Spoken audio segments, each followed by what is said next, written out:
अस्सलाम वालेकुम। आज हम जिस टॉपिक पर बात करेंगे वो है कि आपका जो वीजा है वो अगर कैंसिल हो जाता है, रिवोक हो जाता है, तो आपके पास क्या रेमेडीज हैं, आप क्या कर सकते हैं और आपका वीजा कैंसिल क्यों होगा, रिवोक क्यों होगा, उसकी वजूहात देखेंगे और कौन से लोग हैं जिनको ये ट्रबल हो सकती है। तो उसमें जितने भी वीजे हैं जिनको स्पॉन्सर की जरूरत है, जैसा स्टूडेंट वीजा हो गया, स्पाउस वीजा हो गया, स्किल वर्क वीजा हो गया, जितने भी वीजे जिनमें स्पॉन्सर की आपको जरूरत होती है, अगर किसी भी वजह से आपका जो स्पॉन्सर है वो अपना लाइसेंस कैंसिल कर देता है या उसका कैंसिल हो जाता है और जो स्पॉन्सरशिप आपको दी होती है वो वापस ले लेता है, तो उसकी वजह से आपका वीजा रिवोक, कैंसिल या कर्टेल हो जाएगा। अब जिस तरह स्टूडेंट है, स्टूडेंट को कैश लेटर चाहिए होता है, confirmation of acceptance of studies, कि आपके पास वो लेटर होगा तो आपको स्टूडेंट वीजा मिलेगा। इसी तरह जो स्किल वर्क वीजे पे आते हैं उनको सर्टिफिकेट ऑफ स्पॉन्सरशिप चाहिए होता है। अगर जिस कंपनी ने आपको वीजा दिया हुआ है वो कंपनी बंद हो जाती है या होम ऑफिस उसका किसी भी वजह से लाइसेंस कैंसिल कर देती है, तो ऑफ कोर्स आपका जो वीजा है वो भी रिस्क पे है, वो भी कैंसिल हो जाएगा या रिवोक हो जाएगा। अब इसमें आपको होम ऑफिस नॉर्मली 60 डेज का टाइम देती है कि आप इसको कोई दूसरे वीजे में आप उसको या स्विच कर लें या आप कोई दूसरा जो स्पॉन्सर है वो तलाश कर लें। आप स्टूडेंट है तो दूसरी यूनिवर्सिटी से रब्ता करके उनसे कैश लेटर ले लें, या फिर आप स्किल वर्क कर रहे हैं तो आप किसी और एम्प्लॉय से स्पॉन्सरशिप सर्टिफिकेट जो है लेटर है वो ले लें। तो उस 60 डेज के अंदर अंदर आपने अपने वीजे को रेगुलराइज करवाना है और आपने नया वीजा लेना है। अगर आप नहीं लेंगे तो आप अवर स्टे और आपकी 3C जो है वो ब्रेक हो जाएगी। अगर इसी दौरान जब आपको होम ऑफिस ने कहा कि आपके पास 60 डेज है, उस दौरान आप किसी वजह से आप बाहर चले जाते हैं, यूके से बाहर, क्योंकि आप समझते हैं कि आपके पास अभी 60 डेज है, तो आप उन दिनों के अंदर जब बाहर चले जाते हैं तो आप वापस नहीं आ सकते। क्यों कि जब आप यूके से बाहर होंगे तो आपका वीजा हर चीज जो है वो जो 60 डेज की लिमिट है वो भी ऑटोमेटिकली खत्म हो जाएगी। आप री एंट्री नहीं कर सकेंगे, आपको प्रॉपर पे नया वीजा लेना होगा आउटसाइड ऑफ कंट्री। अच्छा, अगर आप यूके के अंदर हैं तो अब वो लिमिट आपकी जो 60 डेज की है वो कब शुरू होगी। अगर आप यूके के अंदर है, आपका वीजा आपके स्पॉन्सर की वजह से किसी वजह से भी कैंसिल हो जाता है, रिवोक या कर्टेल हो जाता है, तो आप जिस दिन आपका वीजा कैंसिल होता है उस दिन से 60 डेज की लिमिट शुरू हो जाएगी, वो क्लॉक शुरू हो जाएगा। ऐसा नहीं है कि आपको जब लेटर मिलेगा तो उस दिन से उसकी टाइम लिमिट शुरू होगी, ऐसा नहीं है। जिस दिन आपका वीजा किसी वजह से भी कैंसिल हुआ है या कर्टेल हुआ है उस दिन से आपकी वो 60 डे का जो एक टेन्योर है, वो लिमिट है, वो शुरू हो जाएगी। अब मोस्टली लोग जो स्टूडेंट आए हैं यूके के अंदर, अब काफी सारे लोगों ने मुझे भी कांटेक्ट किया और लोग आके बताते भी हैं कि हम आपको वीजा देते हैं, हम आपसे 5,000, 10,000, 20,000 वट एवर जो जहां पे फंसता है बेचारा उससे वो ले लें। लेकिन मैं रिकमेंड करता हूं कि कभी भी वीजा बाय ना करें। अगर आपके पास कोई क्वालिटी, आपके पास कोई एजुकेशन है, एक्सपीरियंस है, तो उसको यूटिलाइज करें। प्रॉपर जो होम ऑफिस की वेबसाइट है उस पर जाके आप जो अपने एक्सपीरियंस की कंपनीज हैं, जो आप फॉर एग्जाम्पल आप IT में एक्सपर्ट हैं तो IT रिलेटेड जॉब्स वो जाके ऑनलाइन तलाश करें और उन कंपनी में तलाश करें जो होम ऑफिस से अप्रूव्ड है, जिनके पास लाइसेंस है। इसमें जो फ्रॉड या स्कैम क्या होता है, जो पंजाबी में कहते हैं ना कि अन्य को क्या चाहिए, अन्य को डंगोरी और रानू हो रांदी अन्य नू डंगोरी। तो ये नहीं, उसको लोग अपने अपने कामों में लगे होते हैं, लेकिन जो अन्ना होता है वो अपनी जो छड़ी है वो तलाश कर रहा होता है।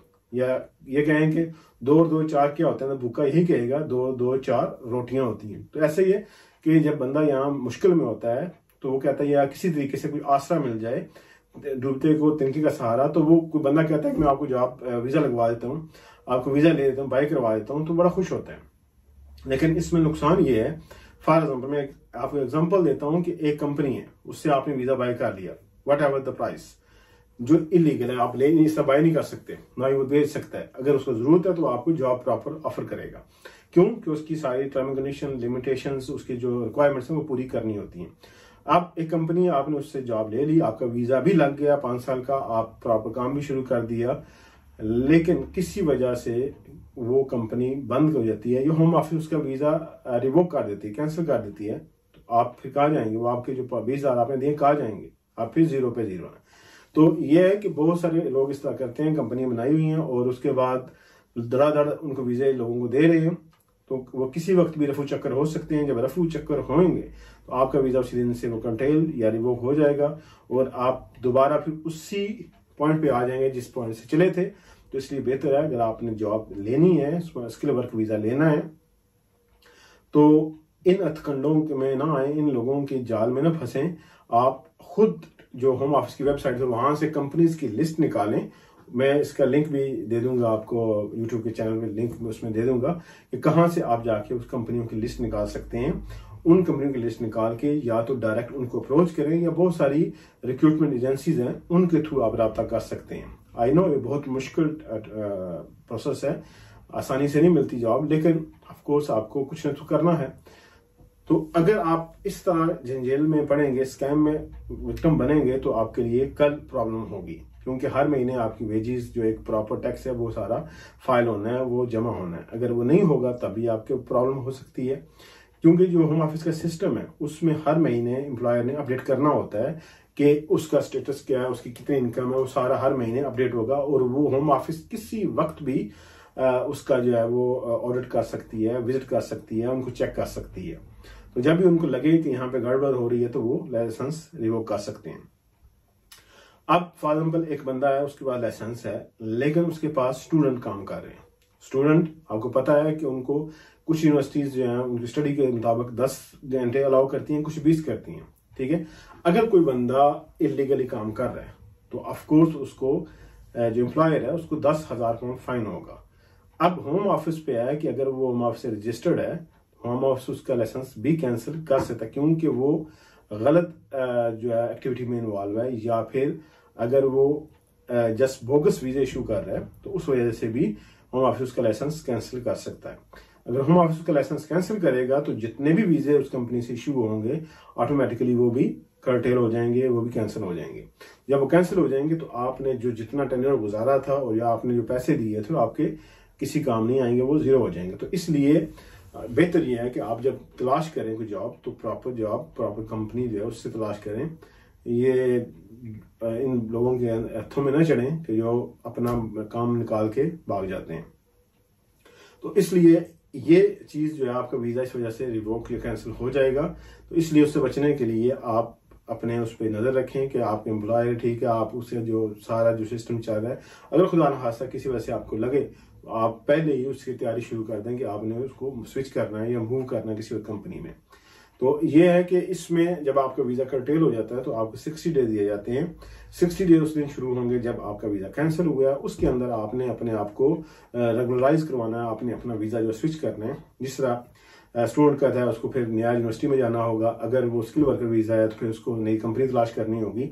अगर कोई स्पाउस वीजा पे है, और स्पाउस वीजा लगता है इसी बेस पे है कि रिलेशनशिप बेस पे, FM जो अपेंडिक्स FM है उसके मुताबिक ये कंडीशन है कि आपका रिलेशनशिप जेन्युइन होना चाहिए। अगर जेन्युइन होगा तो आपका वीजा लगेगा। जब आपका वीजा लग गया और खुदा न खास्ता किसी वजह से आपका रिलेशन ब्रेक डाउन हो गया, तो अब चूंकि आप husband wife as a partner या स्पाउस नहीं रहे, तो आपका वीजा फिर उस दिन से कर्टेल हो जाएगा या कैंसिल हो जाएगा अगर वो दूसरा उसको इन्फॉर्म कर देता होम ऑफिस को। तो चूंकि आपको वीजा इस बेस पे मिला था कि आप हस्बैंड एंड वाइफ हैं या आप पार्टनर हैं, तो अब आपके जब रिलेशनशिप ही नहीं रहा तो आपको आपका वीजा भी वो खत्म हो जाएगा, कैंसिल हो जाएगा या उसको वो कर दिया जाएगा। तो इसलिए आप जिस वीजे पे आए हैं आपके स्पॉन्सरशिप के साथ ताल्लुकात अच्छे आपको रखने होंगे, चाहे वो यूनिवर्सिटी है, चाहे आपका पार्टनर है, लाइफ पार्टनर है, चाहे आपकी जो एम्प्लॉयर है। अगर किसी वजह से कोई मसला बनता है तो ऑटोमेटिकली आपके वीजे को प्रॉब्लम हो सकती है, आपको प्रॉब्लम हो सकती है। तो इंसान यूके में या किसी भी कंट्री में मूव होता है तो अच्छे ख्वाबों के लिए आता है, अपने ड्रीम्स पूरे करने के लिए आता है।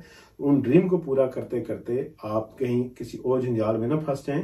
तो इन चीज़ों को भी मद्देनजर रखें और अपनी जो आगे 5 साल आपने गुजार के जो इंडेफिनिट लेनी है उसके लिए भी सारी तैयारी। आप अक्सर लोग आते हैं पूछते हैं मेरे 2 महीने रह गए, मैंने अप्लाई करना है, तो उस वक्त उनके पास टाइम नहीं होता। तो अपने वीजे की एक्सटेंशन हो, इंडेफिनिट हो, नेशनैलिटी हो, कुछ भी हो, आप एटलीस्ट 6 महीने 8 महीने पहले तैयारी शुरू करें, ताकि पता हो कि कौन कौन से डॉक्यूमेंट क्या क्या करना है। क्योंकि नॉर्मली जो होम ऑफिस है उसको जो पे स्लिप्स हैं, बैंक स्टेटमेंट्स नॉर्मली 6 मंथ की देनी होती हैं।